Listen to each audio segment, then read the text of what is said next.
Margarida Roque Pereira Podcast. Do nascer ao morrer, um caminho de aprofundamento do ser pelos mistérios da vida, morte e renascimento. Para que expandas a consciência sobre o parto, o luto, a parentalidade e, sobretudo, a tua própria essência, e vivas uma verdadeira cura e libertação pessoal. Olá, bem-vindas e bem-vindos a mais um episódio do nosso podcast. Hoje estamos aqui para olharmos para nós, para resgatarmos um bocadinho da nossa essência, irmos um bocadinho mais profundamente naquilo que é o nosso interior, e para isso convidei a Sofia Batalha. Muito obrigada, Sofia, por estares aqui. És uma inspiração para mim neste lugar, como tu dizes, de viajar entre paisagens internas, paisagens externas, mundos internos, mundos exteriores. Então, estamos aqui também hoje para mergulhar um bocadinho neste universo interior, não é? Obrigada, Sofia, mais uma vez. Obrigada, Margarida, pelo convite. Então, a Sofia, eu conheci a Sofia também por este mundo dos podcasts, que a Sofia também tem um podcast, e quando eu descobri, comecei a ouvir e realmente fiquei muito curiosa também para saber mais sobre estes temas que tu trabalhas, da ecopsicologia, ecomitologia, não é? Como as coisas lá fora, os mitos, as histórias, a psique coletiva e tudo mais fala tanto sobre nós. Então a Sofia começou como designer, como ela diz, é designer por formação académica, professora por acaso, escritora por necessidade visceral. Eu identifico-me completamente, porque a escrita também é uma forma de eu me descobrir a mim. É autora, mãe, mulher, tecelã de perguntas, e é isso que nós também hoje queremos fazer aqui, questionar-nos a nós mesmas, não é? Então, Sofia, se quiseres arrancar aqui com o nosso mote de como é que tu, através da ecopsicologia e através também destes mundos externo e interno, natureza e a nossa natureza interior, resgatas essa tua autenticidade, essa tua essência. Ou o que é a essência, este contacto que tantas de nós procuram, não é?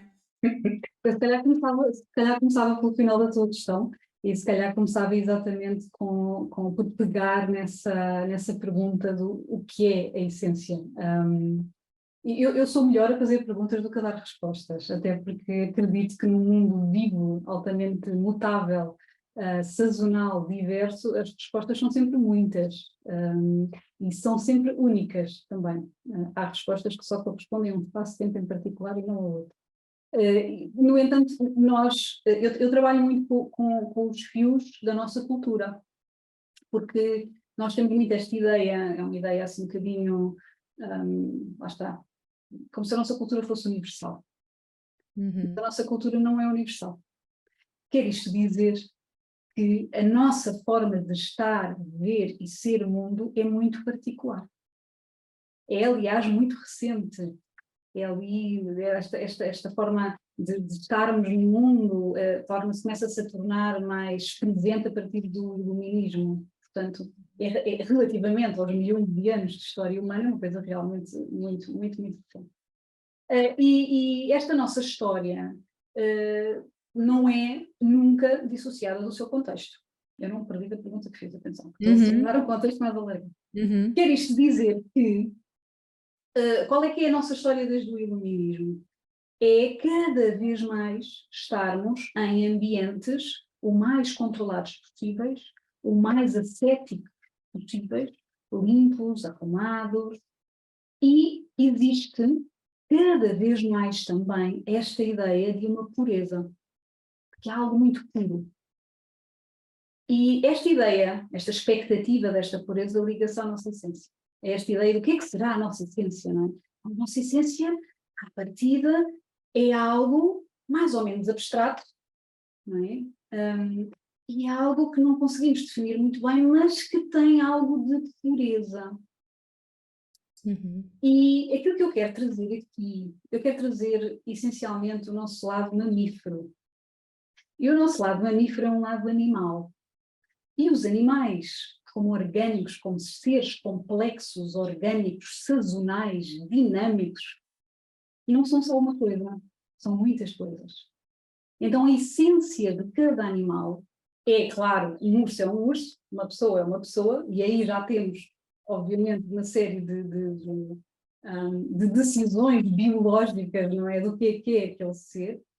No entanto, todos nós somos universos, pluriversos até talvez, não é? Então, esta ideia da essência como uma coisa una,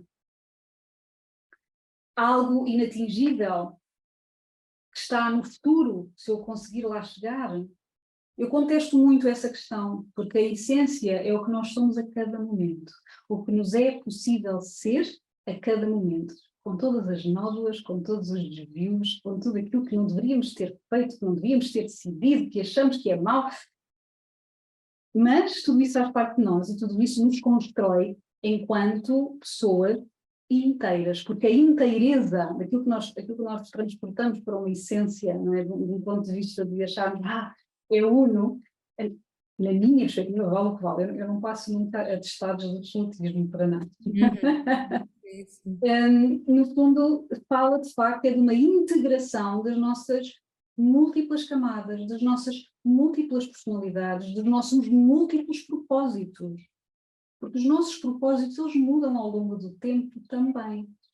Não é? Então nós somos seres altamente complexos e eu quero trazer aqui este cuidado e este cuidar da palavra complexidade. Complexidade não é complicação.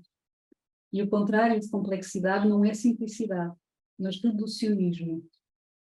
Então, a partir do momento em que nós nos queremos reduzir a uma só essência, a uma só coisa, a um só propósito, nós estamos a cortar, literalmente, a dissociar-nos de uma série de possibilidades mais vastas de identificação e de relação. Porque se nós achamos que nós só somos uma coisa, ou que só podemos ser uma coisa, e que a minha essência é algo super encapsulado, romantizado, eu estou automaticamente a dissociar-me do que é. Isto corta a relação. Então, a ecopsicologia, ligando com a segunda parte da pergunta, a ecopsicologia é, na verdade, um movimento, para mim, um movimento de vida, de prática de vida diária, de relação profunda. E esta relação profunda, nós quando tocamos nesse lugar interno, não é? Como trazias, esse lugar de sabermos quem somos, que lugar ocupamos, esse é um lugar que não é apenas humano, ele é mais que humano, porque ele implica a necessária e inevitável relação com o território que ocupamos, só para respirar.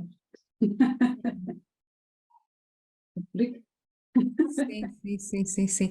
E aí nós já começamos a perceber também, eu ia assim mesmo embalada com as tuas palavras, e como nós também começamos a abraçar essa complexidade, descomplicando-a, não é? Eu acho que isso é uma chave muito importante, que às vezes as pessoas se podem sentir assim muito assoberbadas também com este caminho de libertar aquilo que não é seu, porque não faz parte da sua essência, mas eu sinto que é muito mais gentil para nós e muito mais verdadeiro, e um choque também às vezes para connosco mesmas, de ok, então eu também sou isto, eu também sou aquela pessoa que age assim com os meus filhos, quando era tudo o que eu não queria fazer com eles, não é? Então, às vezes esse eu não sou isto não é a minha essência, às vezes é uma dureza também, de negarmos uma parte de nós, não é? Então, descomplicar esse lugar de eu também posso ser isto, se eu sinto isto, se eu faço isto, eu também sou isso em algum lugar que precisa de ser visto mais do que aquilo que está a ser visto para poder apaziguar-se, harmonizar-se e ligar mais ao que eu desejo realmente fazer, não é? Para poder ser acolhido, para que esse lugar possa ser acolhido, porque é importante nós termos a noção, de facto, dos fios que nos tecem. E os fios que nos tecem, são muitos deles, é aquela coisa que nós dizemos, é normal. E a normalidade pode ser muito insidiosa, não é? Porque a normalidade de uma determinada cultura valida ou normaliza os valores da própria cultura. Exemplo prático. Equacionamos, e principalmente em relações com crianças pequenas, e não só com adultos também, equacionamos, é uma coisa quase que linear, é muito, na nossa cabeça é muito lógico, equacionar a maturidade emocional com o controle, com o autocontrole. Uhum. E isto é uma coisa que é muito pouco, lá está, se não estás a controlar-te emocionalmente, é porque ou não tens maturidade, ou porque está de ti, não te consegues controlar. Isto é tido sempre como hierarquicamente inferior. Uhum. E esta perspectiva, uma coisa tão aparentemente banal e tão aparentemente simples, leva-nos às vezes a cometer atrocidades com os nossos filhos e connosco próprios, porque foi assim que fizeram connosco também. Então eu não estou aqui a falar de culpas, eu não estou a falar de culpas, eu estou a falar de movimentos onde nós estamos inseridos, que são maiores que nós, mas que nos condicionam brutalmente. Então, a partir do momento em que aquilo que eu normalizo para mim é que o autocontrole é que é bom, eu não vou conseguir expressar-me livremente, eu não vou conseguir abraçar, integrar os lugares, os momentos, seja da minha própria espontaneidade, seja dos lugares onde eu não consigo controlar-me. Então é como se fosse um defeito. Uhum. Uhum. E a carga do defeito e outros dos traços culturais onde nos inserimos é que nós confundimos-nos facilmente, confundimos as pessoas com os defeitos, ou confundimos as pessoas com as falhas. Nós fazemos isso também. Portanto, há uma sobrecarga imensa. Porquê? Porque só podemos ser uma coisa. A partir do momento em que só podemos ser uma coisa, é muito fácil substituirmos o nosso valor intrínseco de estarmos vivos, de sermos, porque somos uma falha, porque não nos controlamos. Isto, enfim, isto dá pano para mangas, não é? Mas na verdade aqui a questão é que nós somos muitíssimo condicionados, e nós as mulheres em particular, porque nós as mulheres trazemos toda uma carga acrescida de perfeccionismo, do que é suposto que as mulheres estejam disponíveis para dar, estejam disponíveis para o mundo. E se há coisa que nós, mulheres, sabemos, ou pelo menos se tivermos alguma consciência de nós próprios e alguma consciência dos nossos próprios ciclos de vida, ciclos mensais e tudo mais, as coisas não são assim, não é? Não são assim, não há apenas um movimento de disponibilidade, não, há ciclos dentro de ciclos e, portanto, eu rejo-me pela vida. A vida é muito sábia e a vida é super, super, super criativa. Então quer dizer que a partir do momento em que nós não nos dissociamos apenas a esses lugares de controle, a vida começa a alargar-se. E de repente aquilo que pode ser, e eu não estou aqui a dizer, eu não estou a romantizar, estou a fazer aqui um parênteses, eu não estou a romantizar e dizer, não, porque todos os defeitos são bons e é tudo maravilhoso. Não, há coisas terríveis, e às vezes fazemos coisas terríveis, e há caos, e há... Sim, ou seja, não é um movimento de repente é tudo luz, não, é exatamente a questão de abraçarmos todas as cambiantes. E ao abraçarmos todas as cambiantes, este é um movimento também metabólico. O que é que eu quero dizer com isto? Nós recebemos literalmente prémios hormonais de descargas de dopamina cada vez que nos controlamos, porque foi o que foi valorizado quando éramos crianças. Não é? Então são os comportamentos que são valorizados em nós que nós tendemos a repetir, porque é aquilo que nos permite pertencer. E a pertença é fundamental para um animal gregário, para um animal de grupo como nós, humanos. Não é? Nós não somos animais solitários e, portanto, esta possibilidade inerente da pertença não é uma opção. Em termos de vida, ela não é uma opção. Ela é tão essencial como beber água, como comer. É uma nutrição. Não é? E, portanto, nós, para pertencermos, nós vamos, obviamente, adequando os nossos comportamentos, claro, obviamente, ao grupo onde pertencemos, naturalmente. Acontece que se o grupo, e esta para mim é que é uma das questões aqui, dentro de todo este trabalho da ecometodologia e da ecopsicologia e tudo mais, é quando estes nossos próprios grupos sociais perderam a sabedoria da comunidade, perderam a sabedoria de ancorar os defeitos, as falhas, ancorar as transmutações. ajudar ao processo de maturação inteira, não apenas da parte racional, como nós aqui tão bem fazemos, com todo o respeito pelo racional. E, portanto, eu falo sempre de um ponto de vista de paradoxo. Não é que o racional é mau e os outros são bons. Não é nada disso. Então, nós estamos sempre aqui a navegar, no fundo, a alargar a nossa presença, não é? Então, a partir do momento em que temos, de facto, uma cultura dissociada do lugar, que se autoproclama global, e cheia de verdades universais, mas que nega completamente a singela e poderosa unicidade de cada um de nós, a singularidade de cada um de nós, dos nossos lugares, da nossa história, da nossa presença. Nós próprios não vamos validar isso, então há uma série de camadas de coisas que, para nos sermos presentes, temos que voltar. E aí esse ponto tão importante de trazer também o valor da pessoa para além das suas falhas ou até para além das suas qualidades, não é? E como é que nós falamos muito para mães também, como é que nós podemos fazer isso também face ao outro, o outro sendo neste caso um filho, uma criança, que eu sinto que mexe ainda mais nisso, não é? A educação ativa ainda mais tudo isso que nós queremos trabalhar. Então, como é que nós podemos projetar isso também na nossa educação dos nossos filhos, nesse acolhimento desse todo e nessa... porque eu sinto que há muito este de ver a educação como o processo daquela pessoa se tornar mais racional, de se tornar mais controlada, não é? Mas depois são os pais que pecam nisso, porque as crianças são peritas em descontrolar-nos, não é? Ou levar-nos a esse lado mais animal, ou a esse lado mais daquilo que eu não quero ser, ou se calhar daquilo que eu verdadeiramente sou e nunca vi, sem ter uma criança aqui a espelhar, não é? Sim, sim, sim. Há várias coisas no que trazes. A primeira, há aquela máxima que para criar uma criança é preciso uma aldeia inteira. E esta é a comunidade que nos falha, que eu ainda agora falava. O sistema biparental ou monoparental, tantas vezes, em que nos encontramos, é um sistema muito duro para os intervenientes. Porque uma criança é exigente, muito exigente, a nível físico, a nível emocional. Não há, a criança não funciona das 9 às 5, não é? Isso é que eu digo que nós costumamos descansar no trabalho, que está ali. Exatamente, então as crianças vêm a nos lembrar dos nossos lados selvagens.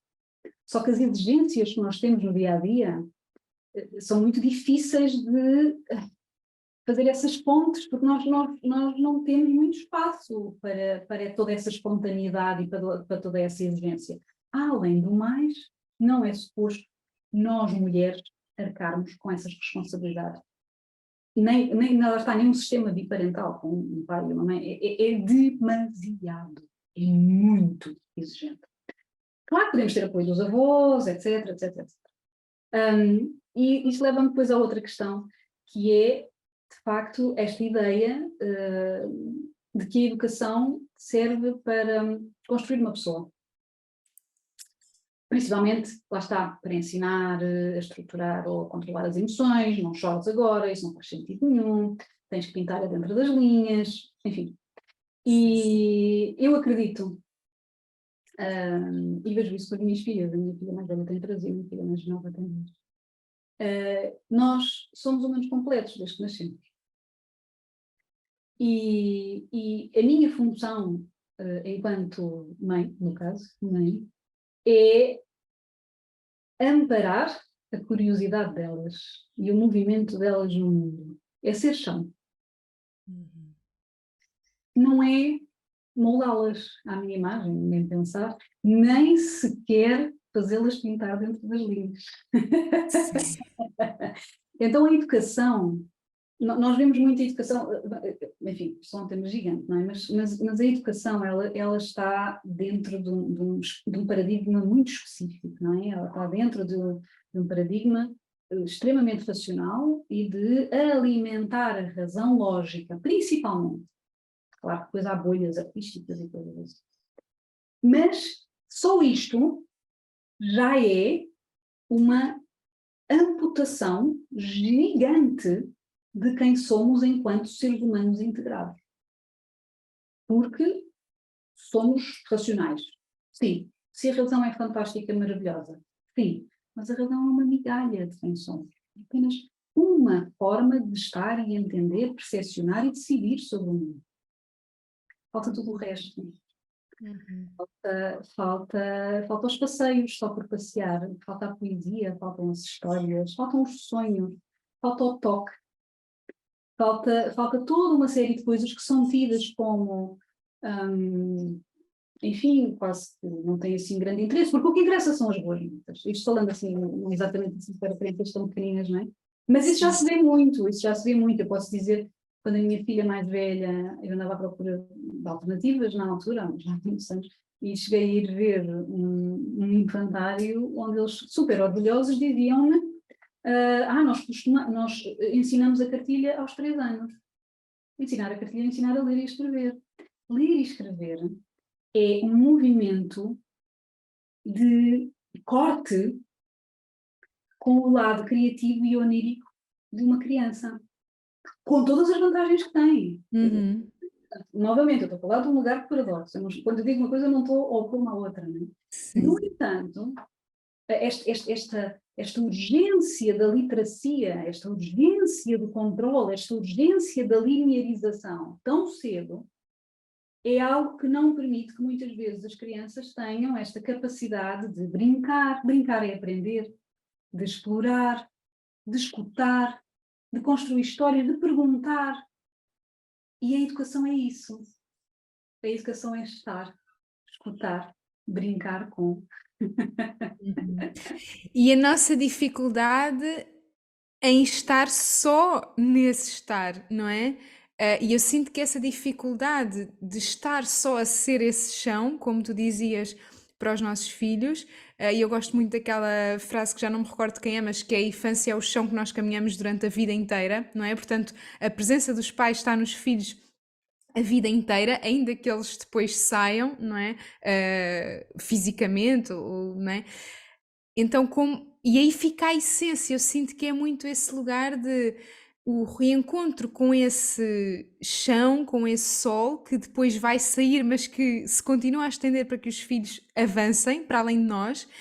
É esse lugar, o que fica é a nossa essência, não é? E os filhos convidam-nos logo a firmar esse chão, não é? A mostrar. Então, aqui também muito este reencontro connosco que os nossos filhos nos propõem desde sempre. E como é que nós conseguimos, aqui não sei se vou cair nesta armadilha também, de controlar ou direcionar, não é? Uma vez que nós estamos a perceber tanto isso, que nós estamos embebidos desse lugar de controle, tens de controlar os teus filhos, tens de controlar a ti, mas como é que nós fazemos essa direção sendo esse chão mais sólido que eu sinto que somos quando realmente nos direcionamos para essa visão mais paradoxal, mais ampla?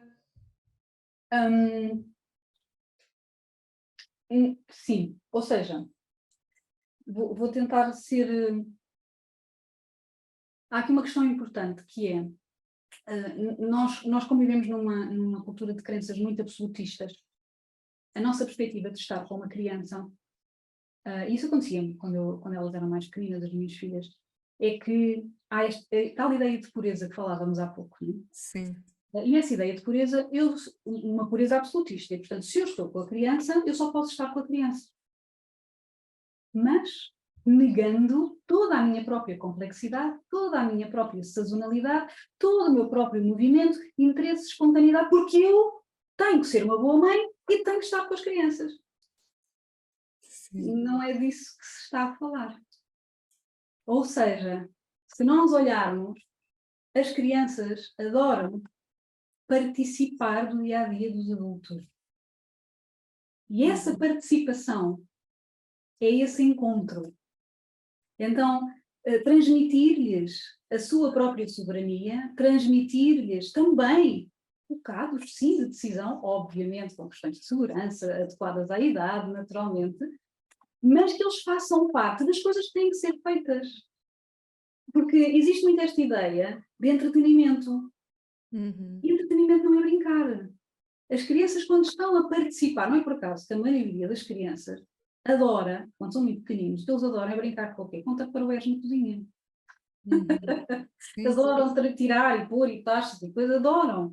Porquê? Porque para eles estão ali a brincar, mas o brincar é uma coisa muito séria. O brincar é uma cartografia, eles estão a cartografar a realidade do dia a dia. E a realidade do dia a dia não é uma coisa banal ou desprovida de interesse ou desprovida de significado. Não, é o território onde o corpo deles está, onde o corpo dos cuidadores se encontra e como é que todos dançam no dia a dia.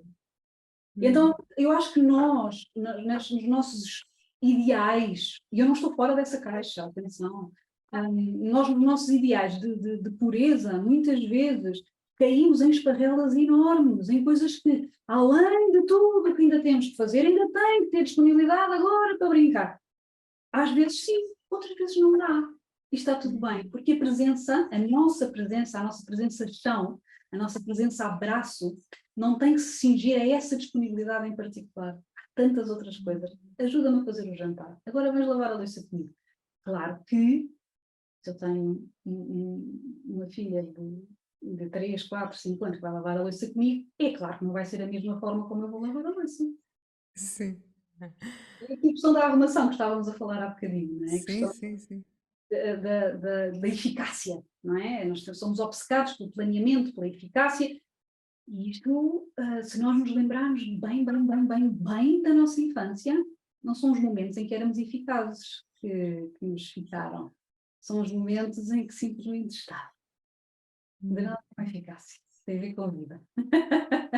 Sim. Então, convidar, exatamente, abrir a porta a que as crianças participem ativamente do mundo dos adultos, novamente, na sua medida, naturalmente, é das, enfim, na minha perspectiva, é das melhores coisas que podemos fazer para nos manter engaged, não é? Para nos manter integrados, para nos manter em comunicação, para nos manter em aprendizagem conjunta, porque não são só os adultos que estão a ensinar a criança, não é? Como dizias, é um processo de aprendizagem e muita desaprendizagem, se as coisas correrem bem, realmente, dos adultos em particular, com a presença de uma criança. Porque a criança tem esse lado selvagem que nós fomos ensinados, e à partida, porque fizeram connosco, é o mais comum, fomos ensinados que isso é o pior. Eles precisam sempre de estrutura, rotina e coisa de disciplina e, novamente, eu não estou a dizer que as coisas são más. Só estou a dizer que não é tudo. Há muitas outras coisas com que nós podemos trabalhar e estar e com que nos podemos relacionar, sem dúvida. Uhum. E essas outras coisas mais viscerais, onde é que tu sentes que se encontram? É neste encontro também com a nossa vizinhança, no sentido daquilo que está aqui connosco agora e não precisamos de ir inventar mais nada, mais entretenimento. Esse outro lado, para além do racional, do aprender a ler e escrever, o que é o outro lado também, que nós este já estamos muito fluentes por tudo o que trazemos, não é? Como é que nós podemos equilibrar isto com o outro lado de estar mais aqui em presença com tudo que temos agora aqui, não é? A casa, o espaço, a vizinhança, não é? Que tu dizias, essa comunidade, o que se perde de nós não conhecermos quem está aqui ao lado, não é? Então, como é que nós, que coisas, para onde é que nós podemos olhar que talvez algumas mães que nos ouçam nunca olharam, para além daquilo que é performatizado pela escola, não é? Que outras coisas é que nós podemos então, olha, isto também é educação, porque a educação é isso tudo, não Tudo é? é educação, a educação é vida. A educação é sabermos, exatamente, é conhecermos os contornos, não só do corpo, e principalmente das crianças, que têm um corpo em constante mutação, os adultos também, mas crianças muito mais, não é? Os contornos desse corpo no lugar. E, e há coisas tão simples, só que nós adultos, como fomos tão condicionados, nós temos verdadeira dificuldade, por exemplo, em entregar um projeto a uma criança. Vou dar exemplo, coisas Uhum. das minhas filhas. Com as minhas filhas eu trabalho particularmente com a curiosidade delas. Então, a partir do momento nós somos todos inerentemente curiosos. Todos nós, a vida alimenta-nos de criatividade e curiosidade. E, portanto, quando nós podemos trabalhar de facto com a nossa curiosidade, as portas abrem-se de facto de outra forma.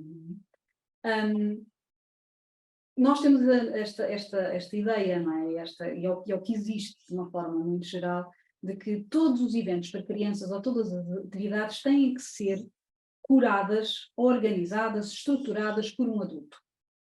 Então, o resultado já está à partida condicionado. O resultado já não é criativo.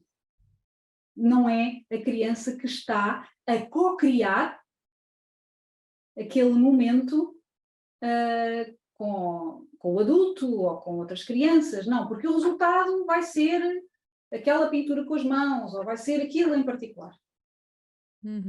E os adultos fazem muitas birras e ficam muito frustrados quando a criança não segue aquilo que eles imaginaram e idealizaram. E, portanto, eu pessoalmente acredito que as birras normalmente são mais dos adultos do que exatamente das crianças, em particular. Por exemplo, coisas tão simples. Conhecer os pássaros que vivem à volta de onde estamos. Obviamente, para nós adultos, esse conhecimento passa já por uma superficialização ao nome científico do pássaro, aos seus hábitos. Vamos ver ao livro quem é, vamos lhe dar um nome, vamos categorizá-lo. Para uma criança, basta ouvir o canto. Basta ver-lhe as cores. Basta ver, já vi aquele pássaro.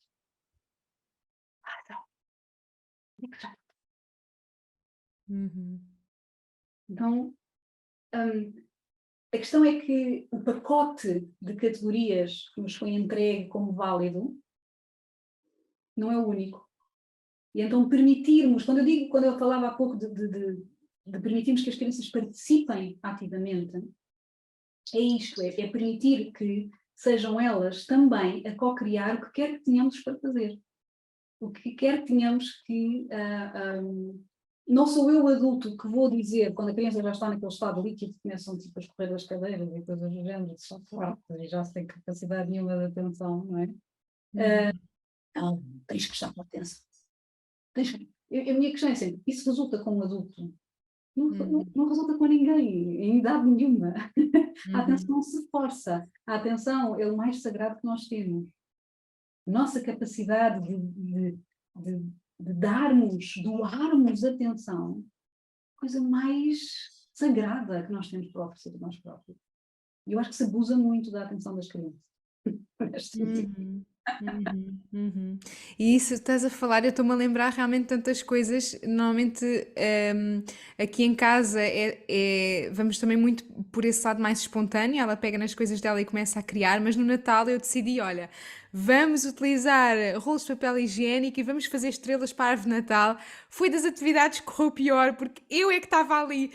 Temos de fazer assim, vamos pintar assim. E ela a fazer tudo, tipo, como eu não queria que aquilo ficasse, não é? Então, às tantas, acabámos com aquilo, porque realmente isso é o lugar da liberdade e a essência também toca neste lugar da liberdade, não é? De nós nos encontrarmos naquilo onde nós achamos que nos perdemos, que é tipo sem contornos, não é? Mas eu sinto que com a minha filha de 4 anos...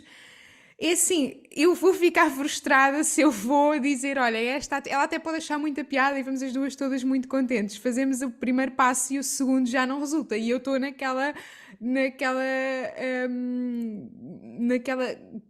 vou pôr uma ordem naquilo que depois se perde, não é?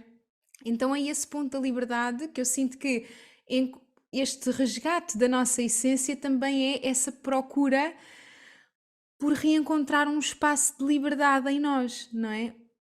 De poder ser essas coisas todas e ainda assim enquadrar-me e pertencer. Sim, sim. E esse espaço, esse resgate dessa liberdade, eu costumo lhe chamar da soberania interna, que é a capacidade que nós temos. A liberdade nunca é dissociada de entrelaçamento, ou seja, nós estamos entrelaçados com tudo à nossa volta, quer queiramos, quer não. Não é uma opção consciente ou inconsciente. Inevitavelmente bebemos esta água, respiramos este ar, escutamos, enfim, estas temperaturas, as texturas, portanto, inevitavelmente há sempre uma interligação profunda, mas isso não tem a ver com separarmos da nossa soberania, mas o resgate da nossa soberania, da nossa liberdade, como trazias, é também o respeito pela soberania do outro.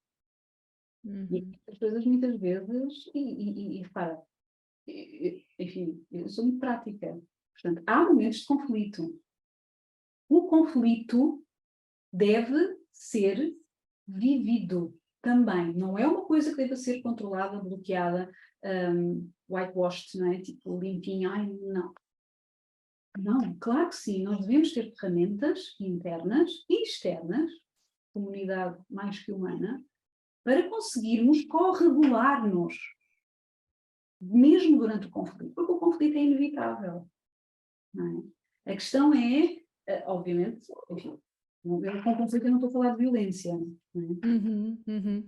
Sim, e eu sinto que é quando evitamos esse conflito que damos asas à violência, não é? É quando começamos a negar esse espaço que se abre que depois entramos para sítios de descontrole total, não é? O querer controlar o pequenino deixa-nos num descontrole do grande, não é? Eu sinto que muitas vezes é esse escalar, e com as crianças nós vemos isso, mas também noutras relações, não é? Então, quando tu dizes isso de o conflito é inevitável, não é? E que ferramentas internas e externas, a comunidade sem dúvida, mas neste lugar de nos encontrarmos a nós, nessa inevitabilidade de nos encontrarmos também no conflito, onde é que nós podemos ter essa direção, onde é que nós podemos recuperar esse chão, não é? Pois, vou dar uma resposta em duas partes. Uhum. Então, vou dar um exemplo com a minha filha mais nova. Isto já foi há algum tempo, mas ainda assim. A minha filha mais nova chama-se Jade. Nós carinhosamente chamamos o nome dela cá em casa é Jade Tempestade. Já diz alguma coisa sobre o seu tempo. Sim.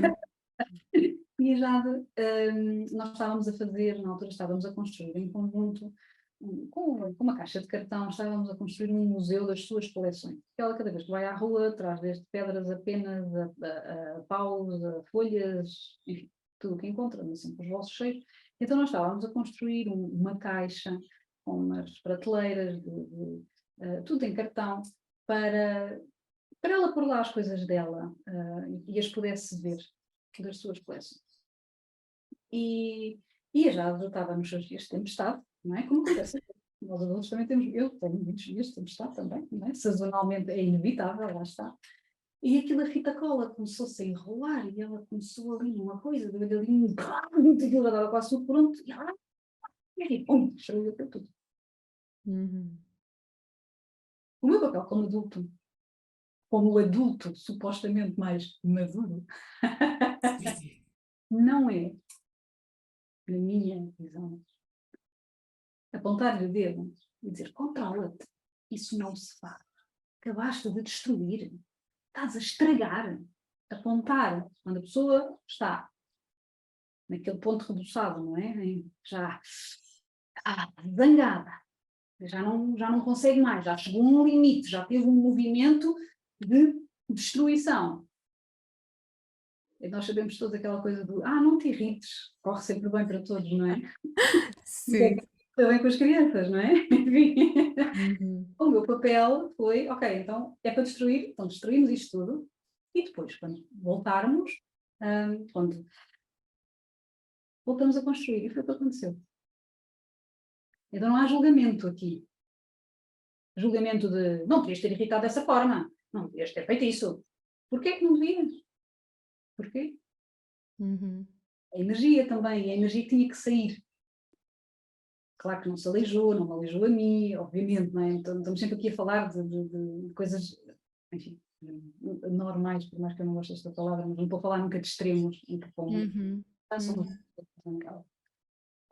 Essa é uma resposta também da forma como nós muitas vezes respondemos ao conflito, respondemos à intensidade, ou seja, o mais natural aqui é responder a esta intensidade emocional com conflitos, já achar que aquilo é um conflito e já achar que há ali e não. Uhum. Quase como sentir essa tempestade como algo que não é suposto, mas que se nós olharmos lá para fora é aquilo que também vai nutrir muito os solos, não é? É suposto. E a questão é exatamente essa. Nós somos seres sazonais. Ninguém está bem o tempo todo. Por mais que tenha por mais que não tenha nada para se queixar da sua vida, que eu duvido que haja alguém que pense isso, mas e todos nós temos lugares em que temos que trovejar. Têm que vir relâmpagos e trovões, a coisa tem que descarregar. Todos nós passamos por isso.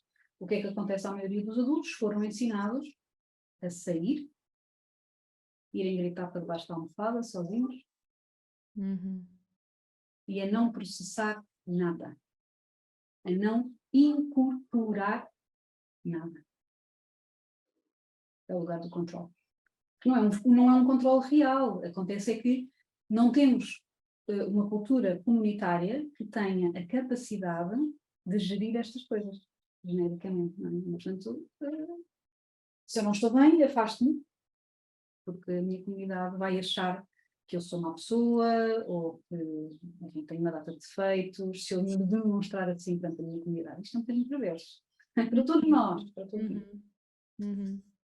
A outra parte da resposta que queria dar à tua questão é exatamente a corregulação.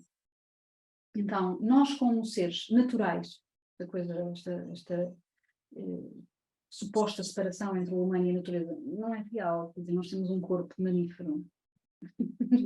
A natureza está aqui, em cada parte de mim e de ti. Portanto,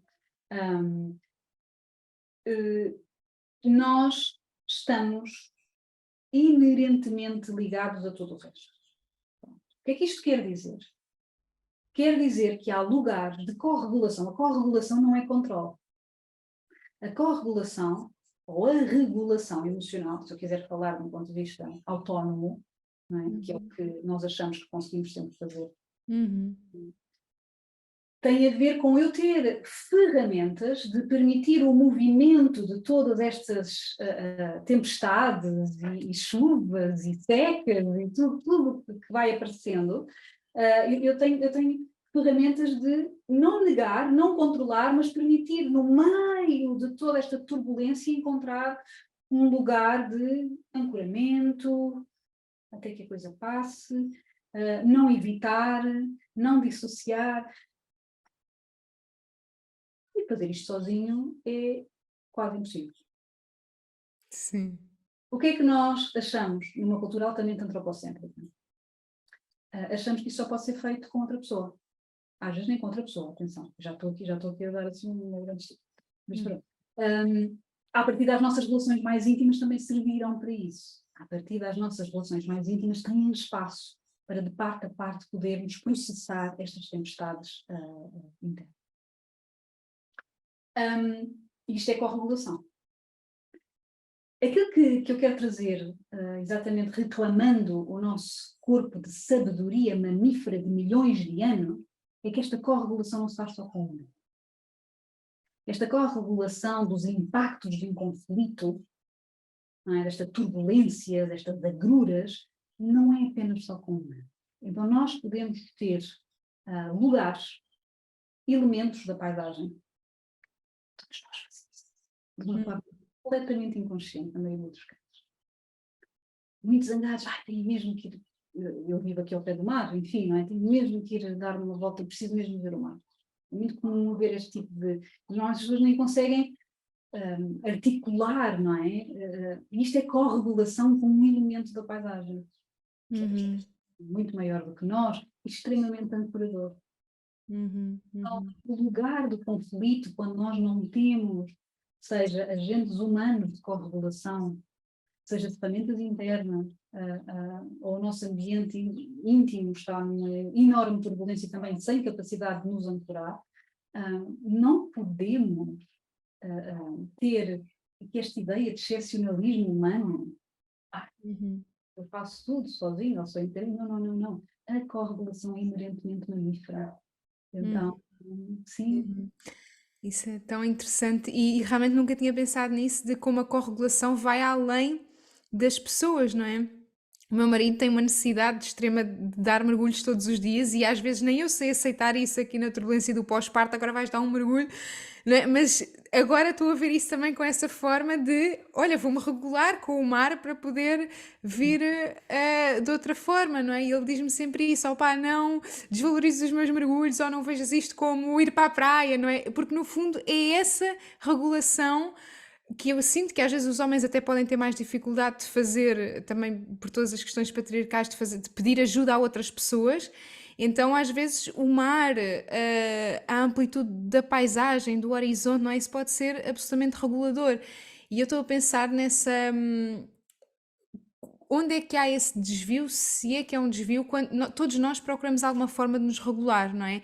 E eu sinto que depois aí também entra às vezes a questão do vício, que é eu estou ali, por exemplo, nas crianças há muito isto, ok, está numa tempestade, ah, liga-se um ecrã e acaba a tempestade, mas aquilo não é um regulador, ou seja, como é que nós podemos perceber que nem tudo aquilo que nos apazigua está a corregular connosco para contribuir para a nossa estabilidade. Então, como é que nós podemos distinguir algo? Porque eu sinto que isso é muito, muito comum, não é? Eu estou estressada, estou a precisar de me regular, olha, vou comer um doce, por exemplo, ai, fiquei tão bem, mas será que realmente foi aquilo? Aquilo nutriu-me?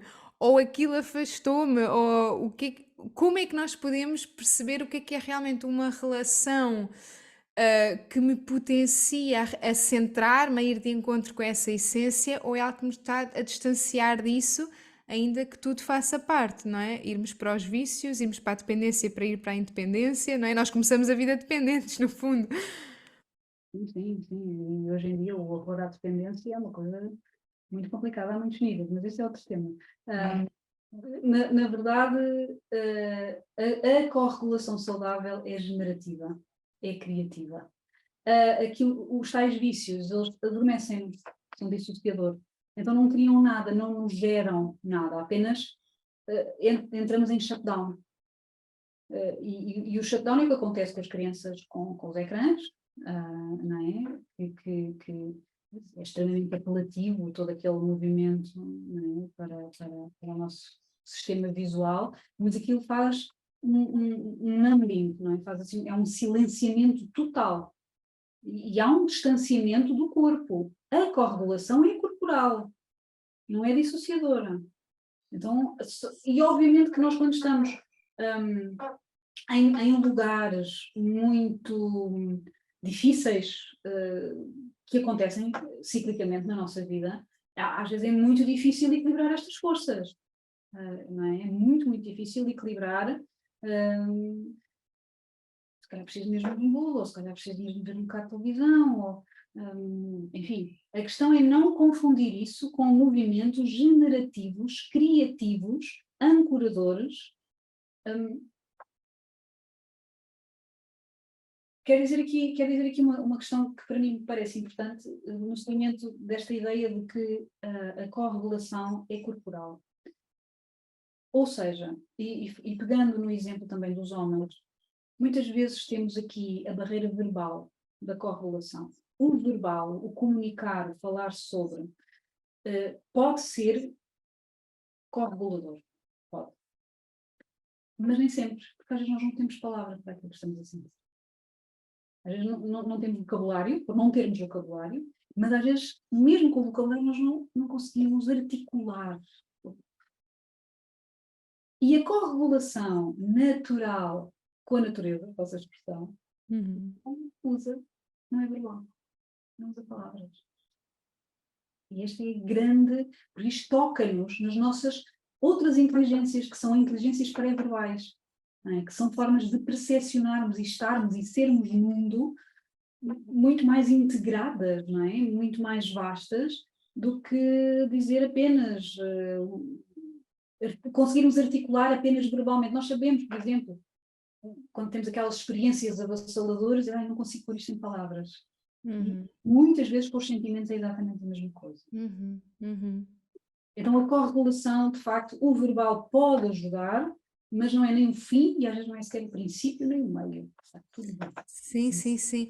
E isso é incrível e estão-me a vir tantos momentos, não é, também da minha maternidade, porque realmente nós também tentamos regular os nossos filhos muito com recurso àquilo que estamos mais viciados, que é o verbal. Então é isso, tem calma, olha, vamos pensar sobre isso, não é? Ainda vem aquelas o cantinho do pensamento, é tudo muito ligado a isso do racional e do verbal. E no fundo, para mim, a minha maior estratégia de regulação de sempre é a mama, não é? Não há nada como dizias, mamíferos, disponibiliza a mama e a amamentação até aos 3 anos e meio da minha filha foi aquilo que, e às vezes depois disso aconteceu o desmame, e às vezes eu ainda lhe digo, olha, vem aqui à mama, e mesmo já sem mamar, e eu também inconscientemente utilizava isso também como um recurso e agora percebo como isso é uma regulação para além do verbal, não é? E aí será mais o toque ou a nutrição inerente à memória do leite e da presença, não é? Mas realmente perceber que vai muito além do humano e o humano vai muito além do verbal, não é? E aqui entra realmente essa visão muito ampliada de que temos muitas linguagens e temos muitos comunicadores, temos muitas interações, não é? E isso acho que nos dá muitas estratégias de nós percebermos, ok, se calhar não é só a falar, não é só a falar só comigo, não é? E abrir espaço àquilo por exemplo, estou-me a recordar de outra questão e eu sinto que os pais se vão identificar muito com isto. Quando uma criança está com muita dificuldade em adormecer, indo para o carro, às vezes eu sinto que quando a minha filha está numa tempestade inerente ao cansaço do final do dia, que eu não a vou conseguir, ela vai rejeitar mama, abraço, se vai para o carro, talvez seja isto vai ver a rua, vai olhar para a comunidade, vai enraizar-se no espaço onde está, não é? E talvez isso seja um agente que a leva para o corpo e a relaxa, não ao contrário de... Porque às vezes também me questiono, mas qual é a diferença dela ir a olhar para a rua pela janela do carro ou estar a ver um ecrã? Claro que há muita diferença, não é? Mas ainda assim é estar simplesmente parada a olhar. Mas uma coisa é vir ao corpo e olhar para os outros, ativa também sensações em nós. Outra coisa é sermos completamente engolidos por tudo isso, não é? De adormecerem bem no carro e de haver uma regulação, não é, dessas intensidades, normalmente final do dia, tem a ver com a nossa história biológica. Nós somos nómadas, só há muito pouco tempo é que não somos nómadas. E as crianças, fisicamente, biologicamente, elas conhecem esse legado, essa memória do embalo enquanto caminham, enquanto o território muda à sua volta. E esse é o lugar do aconchego. Esse é o lugar onde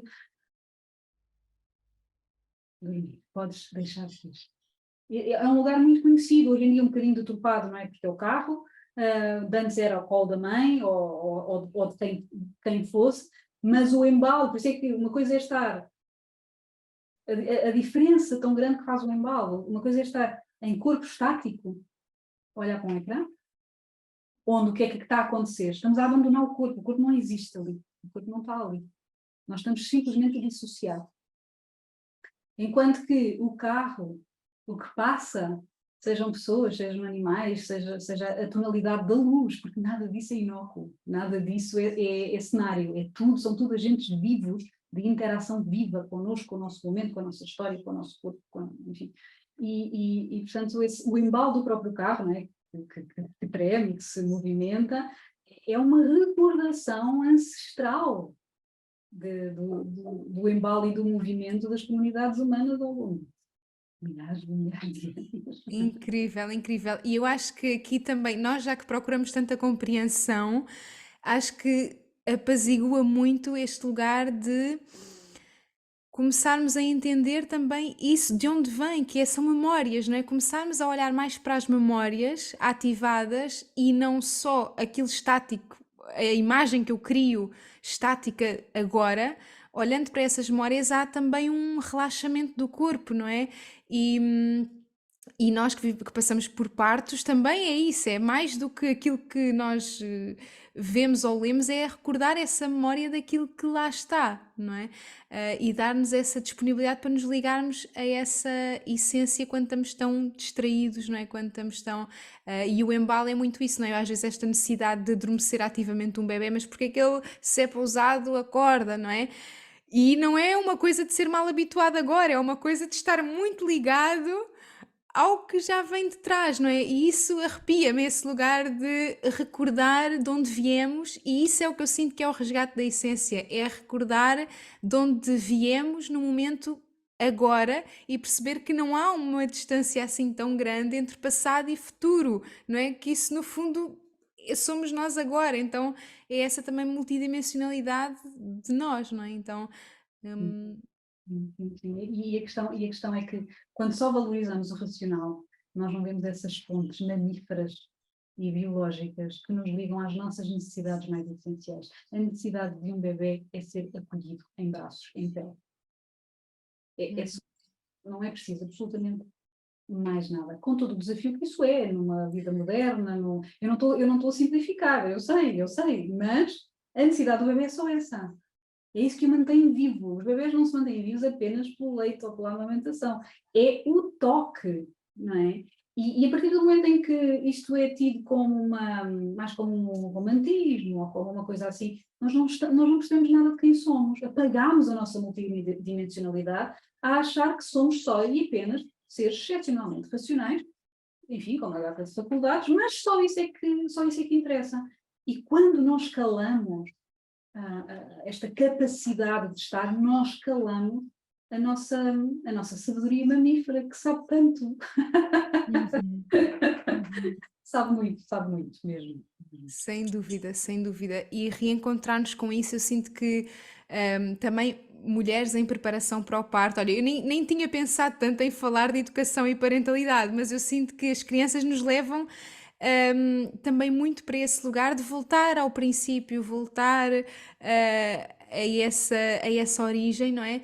Então, mulheres também nessa proximidade com o parto, que também é muito quem nos ouve, que é o parto, e tu tiveste 2 partos também domiciliares, e eu também tive há 6 meses o meu parto domiciliar, então isso também é, e eu há pouco escrevia, não é, de que a dificuldade em parirmos é a dificuldade em sermos nós mesmas, não é? Eu senti dessa forma que a facilidade com que eu iria fazer aquilo era a facilidade e a fluência com que eu estava em quem eu realmente sou, não é? Então eu sinto que há muito este pedido quando vamos para um parto de estarmos no corpo, estarmos com a nossa essência e como é que nós nos preparamos para isto com tantos ecrãs à nossa volta, ou tantas, não é? Ecrãs como simbolismo de tanta coisa em cima de nós a distanciar-nos, onde nós só precisamos de suspirar e de inspirar e de respirar, no fundo,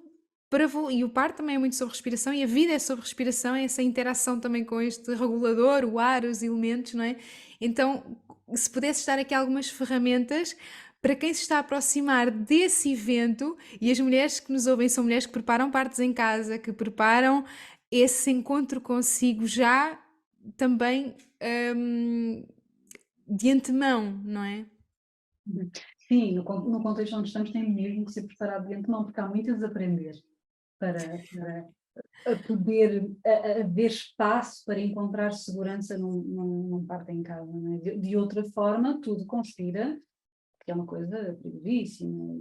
Quer dizer, nós estamos a uma geração de distância da grande mudança e é obviamente da grande instrumentalização do parto e é obviamente não estamos aqui a falar de partos completamente sem apoio nenhum quando estamos a falar de partos, mas enfim, isso é outra questão. Para mim, a sabedoria do parto é a sabedoria da escuridão. E nós, claro que nós, seres humanos, nós seguimos a luz solar, não é? Portanto, nós somos seres diurnos nesse sentido. mas não é por acaso que a Lua tem também tanta importância em tantas mitologias, em tantas histórias tão antigas à roda do globo, cada uma da sua forma, cada uma no seu contexto. E o advento da luz elétrica é uma coisa muitíssimo violenta para a nossa sabedoria, para a nossa literacia da escuridão. Porque o advento da luz elétrica é o que permite que estejamos aqui hoje. Por outro lado, ofusca-nos.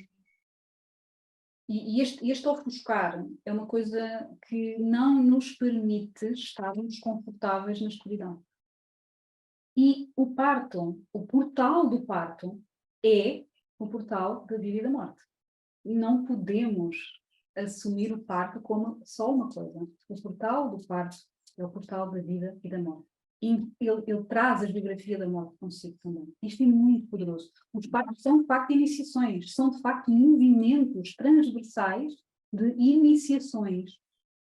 E isto é muito forte, porque nós não temos sabedoria comunitária para ancorar isto. Não temos. E significa que está mais do que estudado as mulheres e os mamíferos em particular, as mamíferas, quando vão parir, eu prefiro muito mais o termo parir do que dar à luz, porque acho que é extremamente enganador do que é um parto visceral e mamífero. Quando vão parir, procuram tocas escuras. Procuram lugares aconchegantes e sempre escuros. Porquê? Porque a luz distrai-nos. A luz faz-nos puxar a nossa energia para cima e para a razão. E um parto não é a razão que opera. Um parto é a sabedoria mamífera de milhões de anos, como eu estava a falar há pouco, no corpo, essa sabedoria que todas nós temos no corpo, nos ossos. É o corpo que comanda o parto, mas para ser o corpo, eu tenho que baixar a minha energia ao corpo. Eu não posso estar a pensar sobre isso. Eu tenho que ancorar-me e permitir-me estar ali. E depois temos o medo da dor, porque o medo da escuridão traz o medo da dor.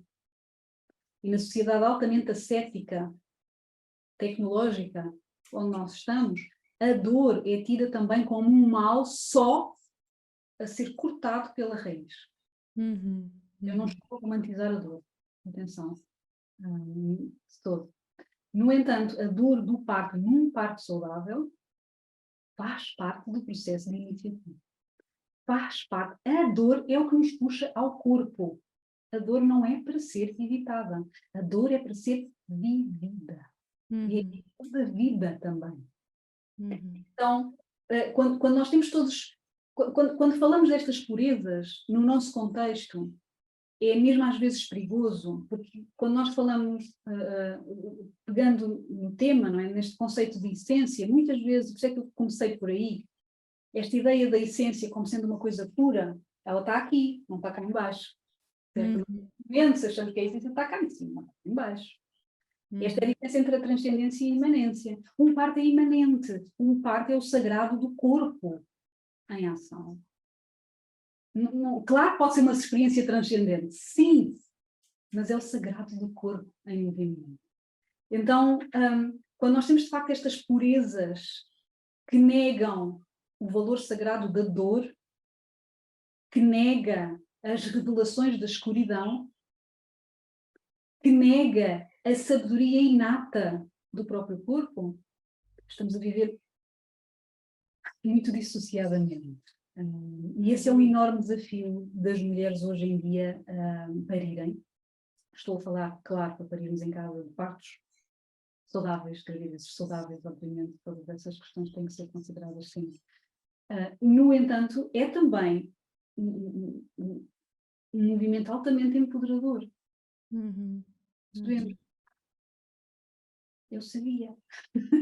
Não é de um ponto de vista narcísico, porque eu acho que é um movimento extremamente de humildade gigante, porque estamos aqui hoje por pertencermos a uma linhagem ininterrupta de milhares de anos de mulheres que pariram. De corpos que sabem. Mulheres carregados e amados, embalados. Então, sim, é uma história de amor, sem dúvida. Que Mas as lindo. histórias de amor não são sem dor. Não são sem... Uhum. Isso é tão lindo e eu sinto que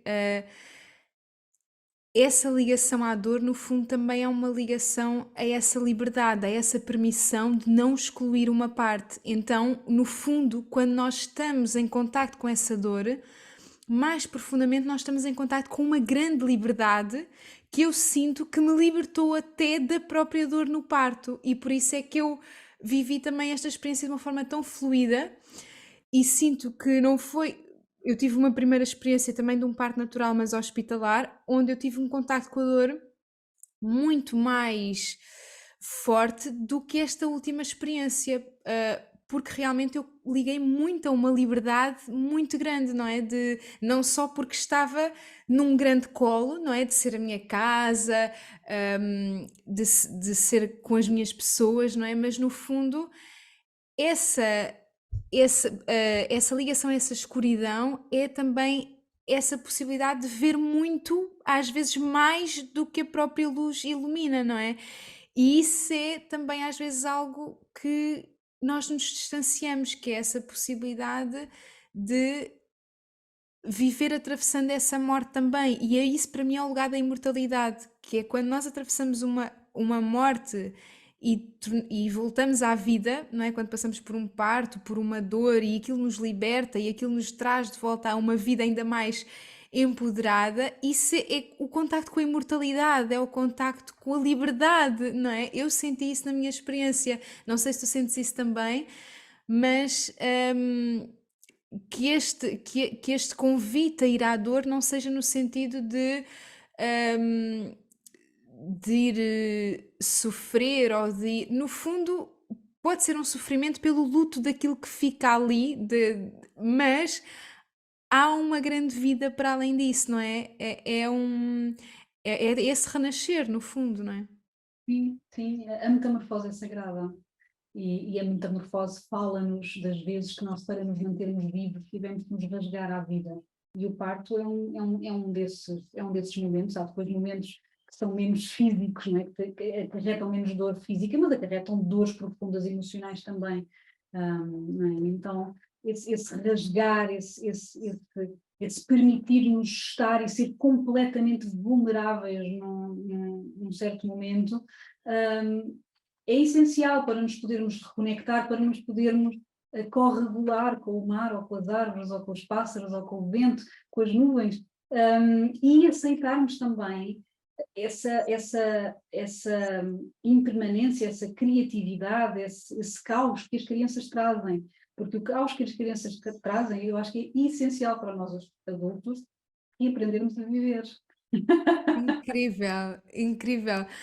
Isso é incrível, porque isso traz-nos um outro olhar realmente sobre aquilo que as crianças nos trazem. Nós achamos que é tipo, estás-me a fazer a vida num inferno, sem ti isto era tudo muito mais fácil, não é? Eu sinto que todas as mães já lhes passou isso pela cabeça, não é? De que esta criança estragou a minha vida, estragou o meu relacionamento, meteu-se no meio, o que é que eu faço à minha vida agora?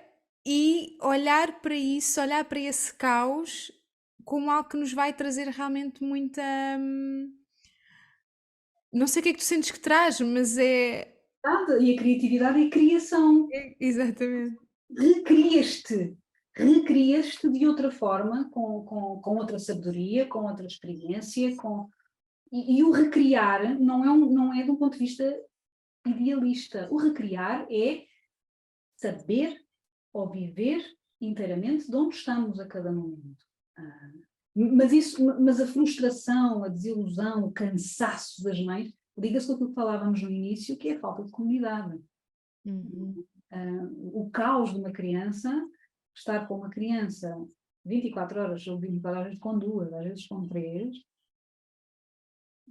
quer dizer, deixa qualquer um derriado.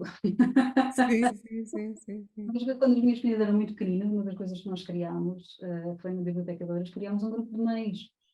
E esse grupo de mães nós encontrávamos regularmente, a biblioteca deu-nos uma sala, exatamente para podermos encontrar-nos no meio deste caos que era ter crianças pequeninas, não é? E podermos falar sobre essas coisas e podermos estar em corpo, isto é pré-Covid, obviamente, tipo atrás, mas podermos ancorar-nos no meio de todas as dúvidas, uma espécie de comunidade não diária, mas que nos ajudava a todas a alquimizar a metamorfose, porque a metamorfose não acontece num momento assim. Há um momento do parto, certo, mas a mudança só começou. Exatamente, exatamente. Esse é só o início. No início. Sim, temos aqui uma pergunta da Ana. Boa tarde, olá Ana. Para quem estiver aqui em direto na comunidade, podem deixando as vossas perguntas. Relativamente ao abandono do corpo com ecrãs, sinto que expus muito a minha filha a ecrãs no passado, principalmente até aos 4 anos, principalmente até aos 4 anos, que fui cortando o acesso a partir dessa idade por ter criado consciência do mal que lhe fazia. Hoje a minha filha faz 8 anos e tem muita dificuldade em conseguir autorregular-se e lidar com o tédio e penso que possa estar relacionado com esse passado, pois atualmente passamos dias sem ligar a televisão e sem sequer sentirmos essa necessidade. Como posso ajudá-la nesse sentido? Há forma de ajudá-la a recuperar a criatividade e a capacidade de lidar com o tédio, com o estar com ela própria? Não sei se me faço entender. Obrigada pelas vossas partilhas, desculpem.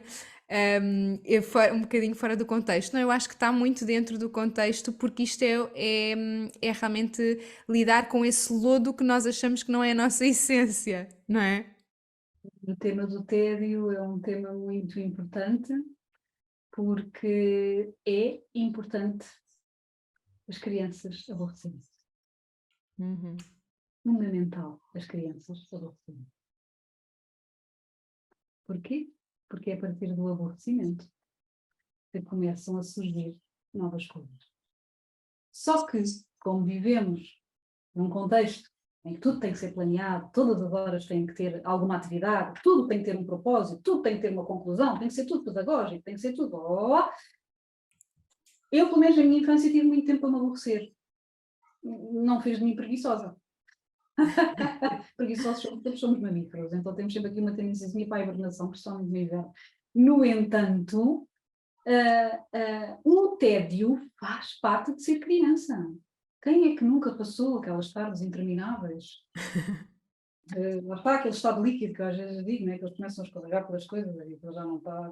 Sim. Isso não é, novamente, não é um sítio para ser, um sítio, quando eu digo um sítio, digo este movimento corporal, não é para ser controlado, não é para se encher, nós somos muito barrocos, queremos encher tudo com coisas, se há aborrecida, tem que fazer. Não tem. E que tal vivermos o tédio? E que tal vivermos o aborrecimento? Porque o aborrecimento, ele não existe por falta de nada. O aborrecimento existe como ponte para novas coisas. Então, se pudermos, de facto, ter tempo para nos aborrecermos, que bom que isso é. Porque é quando nos começamos a conhecer melhor a nós próprios. Hoje em dia as crianças têm tantas atividades, têm tantas coisas que nunca param. Chegam às vezes aos 14, 15 anos sem nunca terem pensado em quem são. Não tiveram tempo. E estas coisas, estas reflexões, estes aborrecimento, eles são mesmo necessários, eles fazem parte do ser humano. Então eles não são um problema ou uma falha. Sem dúvida, isso é tão importante. É esse o ter. Se nós só temos tempo quando não estamos realmente a fazer nada, não é? Aí é que é o lugar de ter o tempo. Mas realmente há aqui também muito esta questão de dificuldade em conseguir autorregular-se e lidar com o tédio. As pessoas também não se têm de autorregular, não é? Novamente esta questão de como é que eu ajudo os meus filhos a autorregularem-se, talvez nem seja pela autorregulação. Às vezes, isto é novamente aquela questão de o horror à dependência. Nós vamos ser dependentes desta teia, não é? Até ao fim.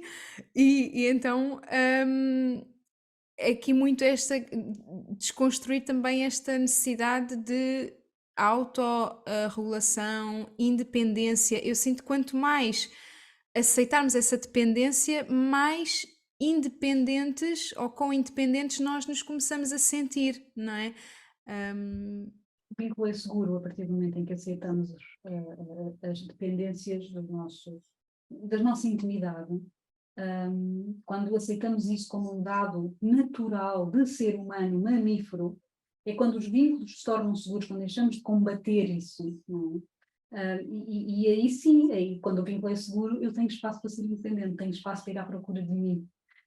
E a autorregulação, e isto é o outro lado aqui da pergunta da Ana, a autorregulação em elementos tão tóxicos e viciantes como são os ecrãs para crianças pequenas, não é possível. Se nem um adulto consegue fazê-lo, quanto mais uma criança. Uhum. A maioria dos adultos, todos nós, somos viciados em ecrãs, seja por questões de trabalho, seja por questões de entretenimento. Essa é a nossa realidade. Então, nós não podemos exigir essa autorregulação às crianças, quando nós próprios não a temos. Podemos, sim, em conjunto, co-criar alternativas e aborrecer-nos em conjunto. Podemos, claro que sim. Participarmos, porque essa é a questão que os ecrãs nos tiram. Os ecrãs tiram-nos da participação direta da vida, porque não é bidirecional, é unidirecional. Eu estou ali a receber algo, não é? E a participação na vida não. A participação na vida é muito mais complexa, é muito mais dinâmica, muito mais viva, muito mais ativa e, portanto, não é tão controlada assim. Mas sim, eu diria que enfim, o que eu estou a dizer, eu sei que pode ser assim, ativo de uma forma, mas nós não temos o direito de exigir autorregulação às crianças, não temos. Uhum, uhum. E também podemos não exigir-nos a nós, não é? Não exigir que nós nos possamos regular a nós próprios, não é? Libertar um bocadinho essa exigência, e a exigência novamente vem desse controle. Então a Ana diz-nos então o que falta é dar-lhe espaço para ela viver esse tédio. Eu é que tenho de me regular para deixá-la viver o tédio. Exatamente. Obrigada, Ana. É muito isso, isto é aquela questão de que a educação é sobre nós, a educação é para nos educarmos a nós, não é? Ah, e o exemplo, não é? Uma mãe que se permita frustrar sem ir logo a um ecrã quando está no meio de uma birra, está a ensinar a criança, ok, eu vou ficar nesta escuridão agora, tipo, onde eu nem vejo saída, né? E isto é a minha essência, eu não ver essa saída, o estar nessa escuridão é a relação da luz e sombra dentro de nós. Então isso é um contacto profundo connosco, não é? O contacto profundo connosco não é essa iluminação, é essa poesia da visceralidade, não é? Como tu dizes, desse Todas, sagrado do corpo. todas as cambiantes, aceitarmos todas estas cambiantes como naturais e como sagradas, e sim, portanto, esse escamotear ou mascarar, com isto eu não estou a dizer que as nossas crianças têm que saber tudo, absolutamente o que se passa na vida dos adultos, assim como nós também não sabemos tudo o que se passa na vida das crianças. É saudável, saudável. A questão é, de facto, se estamos tristes, assumimos que estamos tristes. Porque o que é que acontece muitas vezes? Se eu não assumo que estamos tristes, que eu estou triste, elas vão achar que foi alguma coisa que elas fizeram. Uhum. Muito fácil, isto acontecer facílimo. Facílimo. E às vezes não tem nada com elas, simplesmente acordamos daquela forma, temos coisas para resolver, não conseguimos. Então, esta capacidade de nos comunicarmos para além do funcional, ou do planeamento, ou dos objetivos expectáveis, sejam das boas notas, seja do que for, eu costumo dizer muitas vezes aquela coisa numa interação com pais, normalmente a pergunta é: então como é que está o teu filho? Está bem, tem boas notas, está muito bem. E a minha pergunta é: porque Sim, as notas não necessariamente dão felicidade. sim, sim, sim, sim, sim. Baralhamos as duas coisas, não é? Portanto, enfim. Uhum, uhum. E se nos ligarmos a essa felicidade, a essa questão de como é que nós estamos, nós nunca vamos estar felizes também nessa negação de uma parte de nós, não é? Da negação. Então eu também falava há dias com uma mãe e ela era muito este lugar de aceitar também aquilo que ela tem muita dificuldade em aceitar, ou que ela não aceita, não é? A aceitação é também integrar aquilo que eu tenho dificuldade em aceitar. Não, o que eu não aceito também precisa de ser aceito, não é? Claro, claro, faz parte de nós também. Há uma autora que eu gosto muito, quer dizer, uma autora que tem um coletivo também de trabalho, que é a Vanessa Adriotti, e eles usam, uma das ferramentas que eles usam em termos enfim, de práticas de grupo e individuais, é a imagem do autocarro. Eu costumo trabalhar isto nos grupos em trabalho, mas uso a imagem do peregrino. Então a lógica aqui é que nós não somos apenas uma coisa. um exemplo que eu adaptei do exemplo da Vanessa Andreotti, desculpa, é nós somos um grupo de peregrinos. E há os velhotes, há as crianças, há cães, pode haver cabras, enfim, pode haver nuvens também que estejam a peregrinar connosco. E nós somos aquele grupo todo, nós não somos apenas um. Há um que vai à frente, que pode mudar, e muda ao longo da história da nossa vida. Há os que podem estar meio perdidos, há os que estão para trás, enfim, há uns zangados, há uns muito zangados, há uns muito contentes, e tudo isso somos nós. Essa diversidade interna, enquanto essa diversidade interna não for acarinhada, nós temos muita dificuldade também em acarinhar a diversidade externa. Então estamos sempre à procura de respostas absolutas, não é? Porque não conseguimos navegar no paradoxo, não conseguimos. Porquê? Porque achamos que as coisas só podem ser uma coisa. E os ecossistemas, então, ou seja, a integração dos múltiplos sistemas vivos, não é? Desde o vento aos mares, às árvores, às florestas, às montanhas, o que um ecossistema é mais resiliente é quanto é mais diverso. O nosso ecossistema emocional, esta gestão entre a nossa razão, a nossa alma, a nossa psique, o corpo, é altamente diverso, tem muitas facetas, é sazonal, é cíclico e tem muitas identidades, e acarinhá-las, mesmo aquelas que nós não gostamos, mesmo aquelas que nós achamos, lá está, que não, eu não sou isto, não gosto nada, mas olha, salta, não é? Exatamente, exatamente. E não é aqui a questão de agora está tudo bem e é como for, eu sou assim. Não é isso que eu estou a dizer. Lembrar que a liberdade e o resgate da soberania implica sempre o respeito pela soberania do outro. É assumir que estes lugares existem, assumir que estas personalidades todas, que estas cambiantes, é como um arco-íris, não é? Estas cambiantes internas existem e são válidas, mesmo aquelas que nós não queremos ser. Mas como vivemos numa cultura de erro, aprendemos a dissociar-nos dos nossos defeitos e das nossas falhas, porque não queremos sentir-nos assim. Porque não temos uma comunidade que nos diga: és válido só porque estás aqui. E isto é muito doloroso para todo mundo. É o despir da soberania da própria vida. Nós é como se não fôssemos valiosos só porque estamos aqui. Nós temos que provar. Sem dúvida. E é esse provar também que retira muita dessa razão de viver, às vezes até, não é? E nos casais, na intimidade, nós levamos até. E na sexualidade, a sexualidade também está muito marcada por esse provar uma virilidade, ou provar, então no masculino, não é?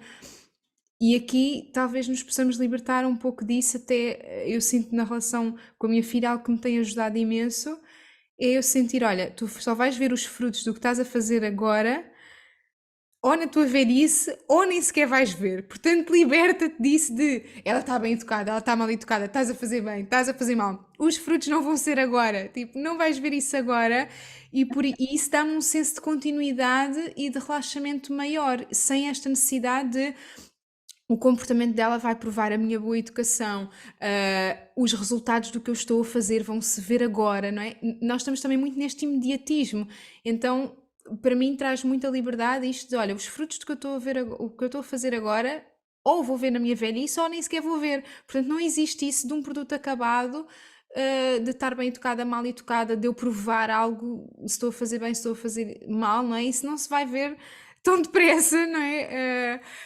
E é a questão do resultado, não é? Isso. Nós não somos produtos. Nenhum de nós. Não somos produto. Nós somos seres vivos, complexos, multidimensionais. Não somos produto. Então, se todos temos as questões da nossa família, ou mal, ou bem, okay. Sim, é apenas uma parte de nós. Depois temos tantas outras coisas que vêm de outros lugares, temos tantas outras coisas que vêm de outras relações. Então, a questão, como dizias, o imediatismo, não é? Esta questão do resultado, do ter que comprovar por o resultado, é muito redutor da experiência humana. A experiência humana é muito mais bonita Sim. e vasta do que isso. sim, sim, sim, sim. Então que nos possamos também libertar um pouco desse fim, no fundo, é libertando-nos da morte que nós estamos mais disponíveis para entrar nela, libertar-nos dessa visão do resultado, do final. É quando nós nos desapegamos mais disso que nós estamos mais fluidos. Ok, então deixa-me lá ver o que é que eu encontro nisto, não é? E aí descobrimos a vida, não é? Aí descobrimos esse renascer.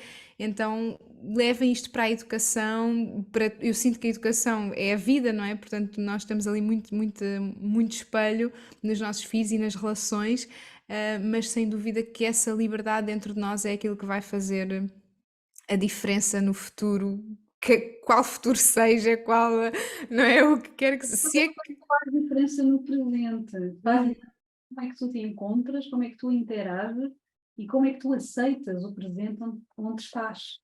Essa é a real diferença. Eu costumo dizer em formações de futuro, não vamos chegar à outra margem. Não há outra margem. Vamos continuar aqui. Isso é incrível. E é aqui que nós estamos, e essa é a vida. E a vida é maravilhosa, é tão monstruosa como maravilhosa, sem dúvida. A questão é termos, de facto, o chão, a possibilidade, a capacidade de podermos ancorar-nos no meio de tudo isto, não é? De todas as metamorfoses, de todas as dores, dos conflitos, as criações, o amor, e, portanto, conseguirmos ter chão para os nossos peregrinos terem chão para poderem caminhar. Uhum, sim, que bonito. E é muito esse lugar de nos apaziguarmos com a liberdade de ficar no mesmo sítio, não é? De não termos de fugir da vida e da morte, não termos de fugir para outras realidades ou para só um lado nosso, não é? Podemos ficar com tudo o que há aqui, não é? E isso é uma, uma paz imensa na vida, dessa possibilidade de eu estar segura, confiante e livre no que eu tenho aqui e agora, na realidade que eu sou, na realidade que eu tenho e que eu criei, não é? E isso é tão apaziguador como às vezes tão claustrofóbico, não é? Porque as pessoas procuram tantas fugas, não é? E então, Sim, é o problema de vivermos numa sociedade adicta da transcendência. Porque a transcendência lá está, a transcendência está lá, não está aqui. É como a essência, a essência é transcendental, por isso é que também está lá. O movimento que nós fazemos naturalmente para a transcendência é transcendente. Por isso é que eu falo, por isso é que nos meus trabalhos é resgatarmos a imanência, porque a imanência não está lá, a imanência está aqui, uhum. neste momento. É aqui que a vida se desdobra, em toda a sua riqueza, é aqui. O lá, não sei, não quer dizer que eu não me conecto com o lá, mas o lá não é o aqui. Aqui, este sagrado do aqui. E aqui já acontece tanta coisa. Há tanta coisa. Não é? E por isso é que eu costumo dizer que para mim o mais sagrado e o mais urgente é que possamos voltar. Não é ir, é voltar. Nós precisamos todas de voltar. Sim, sim, sim, sem dúvida, sem dúvida. Sofia, agradeço-te imenso todas as partilhas, é assim mesmo. Para mim é uma paz imensa ouvir tudo aquilo que tu também nos devolves e acordas dentro de nós, não é? De algo que vai para além do aqui e agora, mas que nos enraiza aqui e agora, não é? É muito essa viagem dos elementos, de enraizarmos e de vermos o que está à nossa volta e de fluirmos nisso, não é? Então, olha, agradeço-te assim mesmo do fundo do coração o teu tempo, todas as tuas partilhas, o teu conhecimento, a tua sabedoria que também te vem desse encontro contigo, com a memória, com o que vem de trás, não é? Que nós estamos aqui a querer recordar, no fundo, não é? Então, muito obrigada, Sofia. Não sei se queres deixar assim uma palavra final só para quem nos ouve. Sinto que já trouxemos aqui tanto, mas algo que eu levo é mesmo esse lugar de, de liberdade com o que é, e o que é já tem a magia toda, não é? Sim, Uhum. sim, é o sagrado da vida, para mim. É, são as linhas que me fazem seguir, é seguir literalmente o sagrado da vida, sem florear. Não é preciso florear porque a vida já traz isso tudo. Então, é essa crueza, é muito cru, mas é a crueza e a magia do sagrado da vida, sem dúvida Uhum. alguma. Obrigada. Que lindo, que lindo. Muito obrigada, Sofia. Obrigada a quem esteve aqui connosco em direto, a quem vai ver em gravação, a quem enviou também as suas perguntas e as suas reflexões também sobre todos estes temas que eu sinto são tão profundos e ao mesmo tempo tão apaziguadores também do nosso dia a dia, não é? Mesmo esse sagrado do dia a dia de estar aqui. Então, muito obrigada, obrigada a todas. Vemo-nos no próximo episódio e até breve.